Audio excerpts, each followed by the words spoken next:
Hey friends, Zack Sanchez here. So, over the past week, I've had some really interesting conversations, and there has been an idea and a concept that's bubbled up in a lot of these conversations. So, I want to share it with you because it's extremely powerful, and when you can actually grip it and grab it, it can change your life. Now, before I get into it, I have to warn you that I can get really long-winded about this subject. Hell, I can get long-winded about anything. So I'm going to try to keep it as concise, short, and to the point as possible. Okay? The concept is awareness. Now, before you go clicking out, just give me a moment to explain. I promise I'm not getting all airy-fairy on you. The idea of awareness is really taught in an intangible way, right? It's hard to grip. It's kind of like holding water.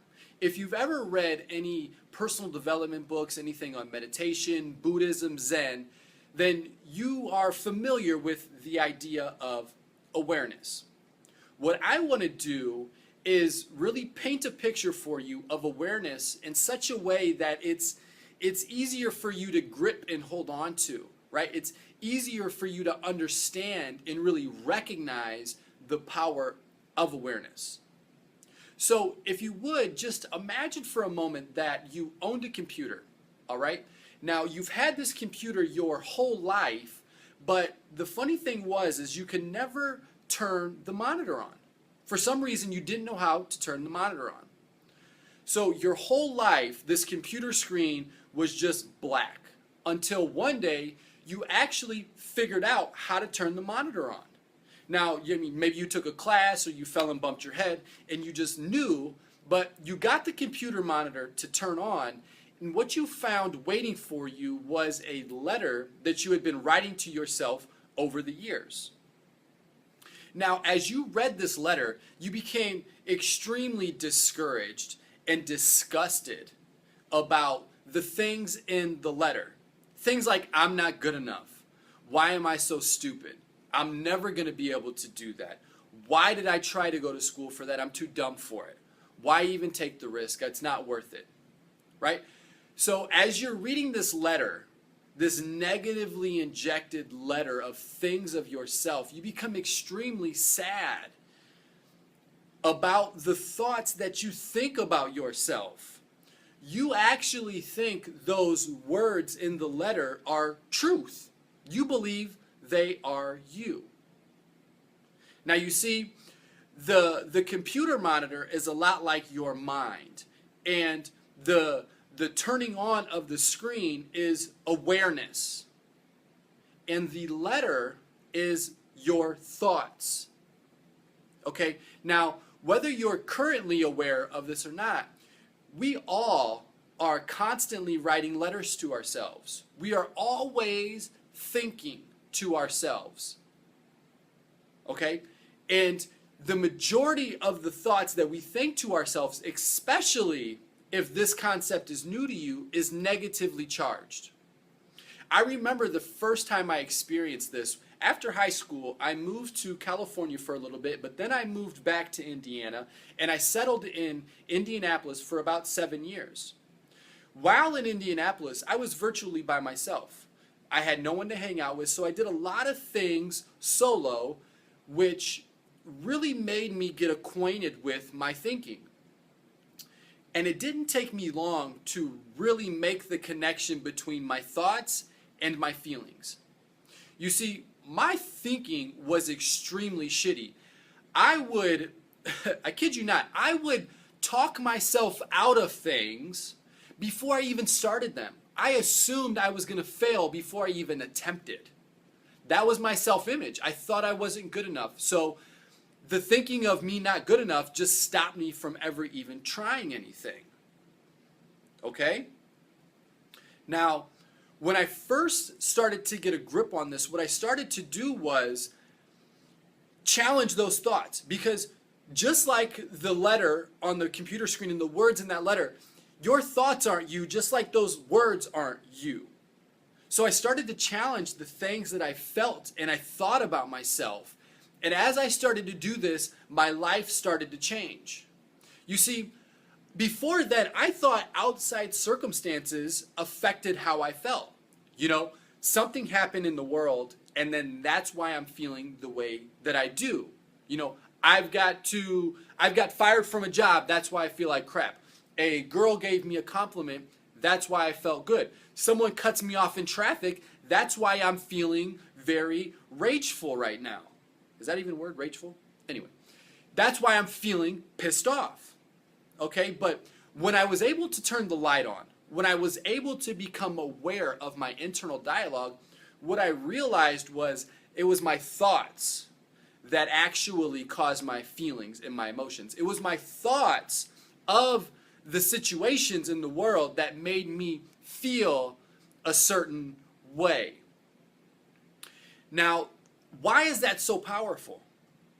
It's powerful because the only one thing that you have control of in this world is yourself, your internal state. You see, if you don't have a handle on your emotions, on your feelings, life to you will beat you up because you're going to be tested in life. Life is going to rough you up, and if you can't handle it emotionally, if you can't gauge your feelings logically, rationally, and know what's really going on, you're going to be at the mercy of life. You're going to feel out of control. Okay? Now, another example of this is I've been working with a very amazing young lady lately. And the reason I say amazing is because the journey of self-discovery, the journey inward, is scary. And that's why most people don't do it. All right? Because it's scary and it's hard work. But I've been working with this amazing young woman, and prior to us working together, her light was turned off. Her monitor was not on. I helped her turn her monitor on, and when she did that, she started to realize her thinking. And instinctively, she got upset and down on herself about her thinking. She was identifying with the thoughts. She thought she was really that. And she felt bad about thinking those things about herself. But you see, just like you are not the words on the computer screen, you are not your thoughts, nor are you your emotions or your feelings. You see, you have emotions and you have feelings, just like you have thoughts, but they're not you.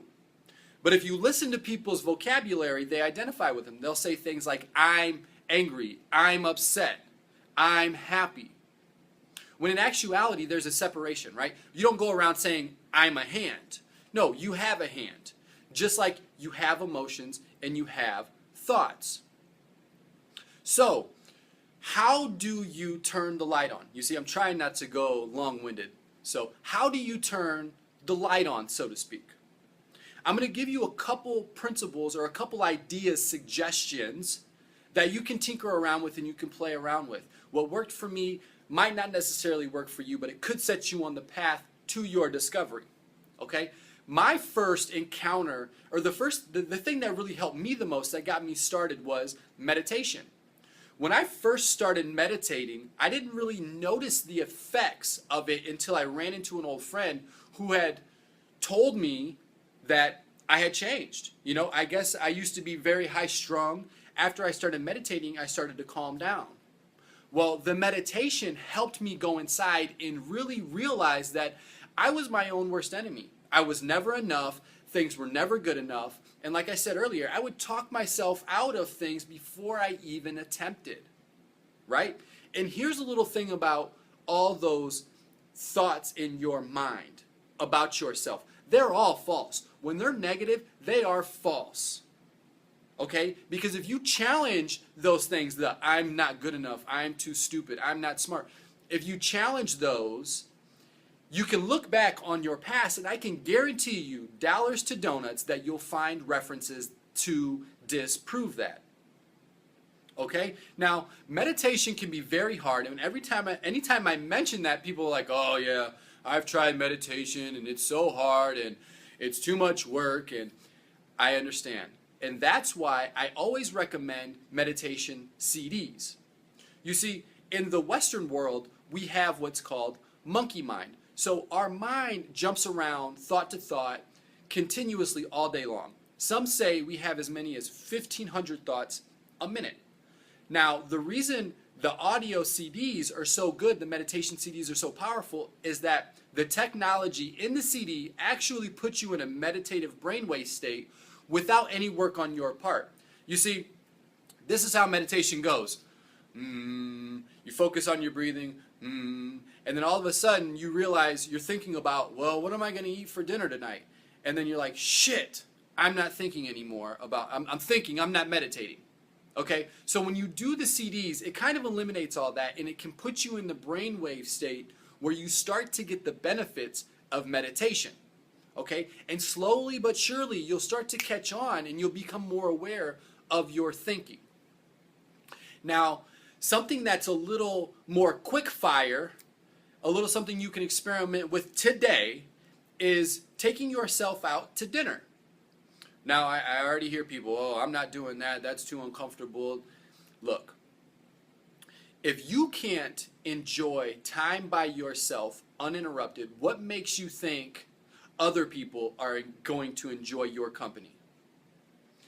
So, what I recommend is take yourself out to dinner. No distractions, no cell phone, no books, no notepads, no TV if they have one there, just you and your thoughts.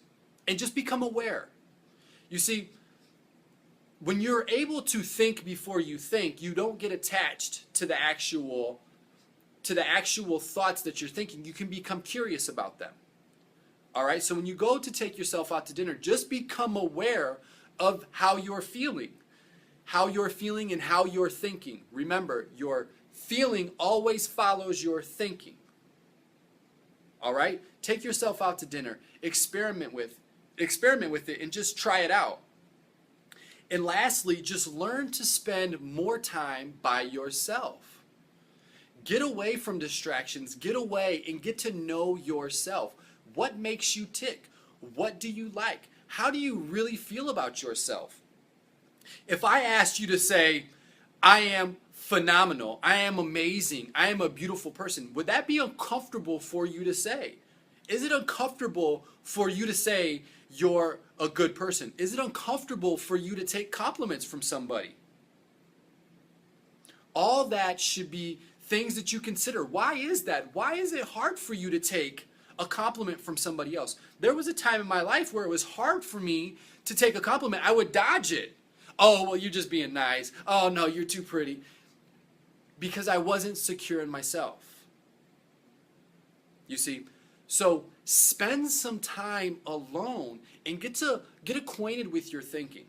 Because until you become acquainted with your thinking, until you can turn that monitor on, you're going to stay very reactive to outside circumstances.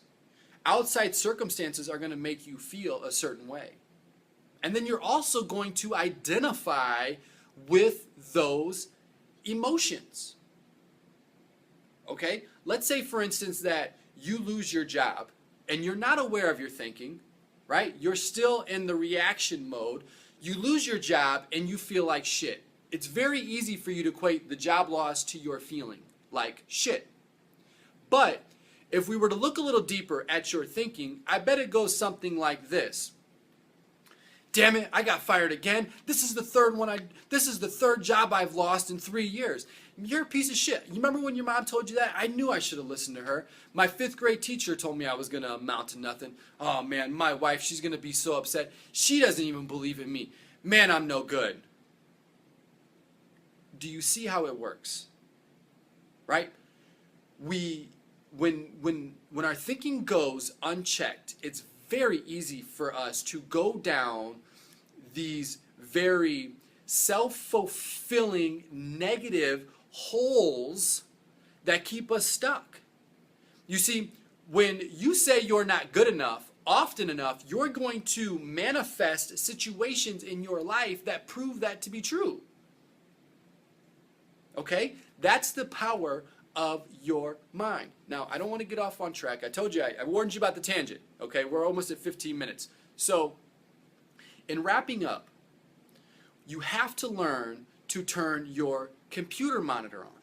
Okay, turn the light on. Start to read the letter that you've been writing to yourself. What does it say? What do you think about yourself? How do you feel about yourself? Okay? And then challenge those things. Are they really true? Is that really true? Are you really not good enough? Are you really not smart enough, or are you just out of practice? Challenge those things, and you'll start to see that the validity of them is nil. There's nothing there. Right? And in order for you to turn that light on, you have to disconnect, so to speak, from the outside world. You have to travel inward. Okay? Buy some meditation CDs.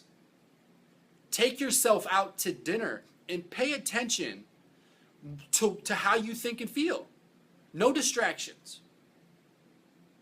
Take some time weekly to be by yourself. Get your thoughts in order. How do you feel about yourself? What do you want to accomplish in life? All right? Get to know yourself. It will be the best investment you could ever do, and I'm telling you, it will change your life if you stick with it. All right, friends, I'm Zack Sanchez, and as always, your life changes in an instant the minute you take an interest in it. So let's take an interest in it. Until next time, friends, have a great day, and we'll talk soon.